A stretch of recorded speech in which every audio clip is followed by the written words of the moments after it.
All right, it's been a while, it's been a day, but still, today we're talking about a style that I have not been seeing many people use, and I've been playing a lot of Chime recently, been ganking a lot, deb skanking, and I've seen a lot of curved blade of wins in my time, but I've realized I have not seen a lot of people use the one-handed style for a curve. The dual curve style is what I like to call it. Now, I was in a Dan VR stream a couple months back. This is when he had his curve of the win build, right? And he was with Chidori. They were talking. He was on his arc of getting better at PvP, proving he's not absolute dog shit. So he was with Chidori. They were sparring, and Chidori mentioned something about use the one-handed style for curved more as it's better. And obviously, he doesn't use that curve of the win build anymore. He kind of threw that shit in the trash. Recently, I've been making a lot more curve builds. I made the quad curve build.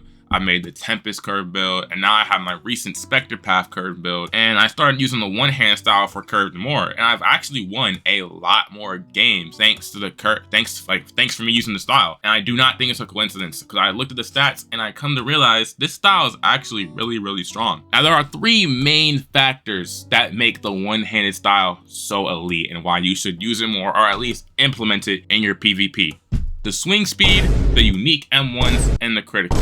Now, if you don't know this, if you use the one-handed style, you actually swing faster, going from 0.78 to 0.8. Even though it was only a 0.02 difference, it's still a difference, and it's pretty strong. If you think of the three weapons that are really troubling for most Deepwoken players to parry, you have Just Kurita, Light's Final Toll, and Railblade. Now, why is this? It's because they all swing fast and they all have unique M1s. Now, with the one-handed style, you can put curved into that kind of list and land a lot more M1s. And a lot more M1s equal a lot more rising wins, equal a lot more combos, equals you win more fights. Now, the other thing that makes this style so good is the critical. I actually consider its crit to be better than going two-hand, as to two-hand is very punishable. You know, if you whiff that bitch, you're cooked. If they parry that bitch, you're cooked. If they dodge that bitch, you're cooked. Like they can punish you very easily. Versus the other one, the one-handed crit, the whirlwind, that little twirl shit, it's